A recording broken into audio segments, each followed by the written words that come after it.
Here, at the end of 27 astounding days, there's time for one more moment to define the heart and character of Canadian hockey. Canadian team went into a huddle there, which seemed to be a little unusual. Stapleton, he cleared to the open wing to Cornwallier. Cornwallier took a shot, the defenseman fell over, Liaskin, and the Cornwallier has it on that wing. Here's a shot! Henderson made a wild stab for it, fell. Here's another shot, right in front of the score!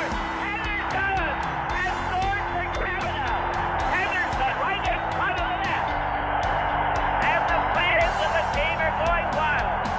Henderson right in front of the goal with 34 seconds left in the game.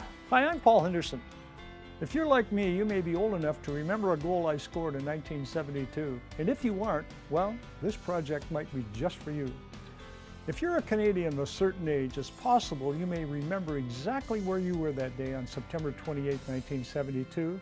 And ever since then, one of my favorite things is hearing stories from Canadians about where they were that day. This series was a moment in time that means so much to so many Canadians. And I'm here today to talk about a project that will introduce that moment to a new generation.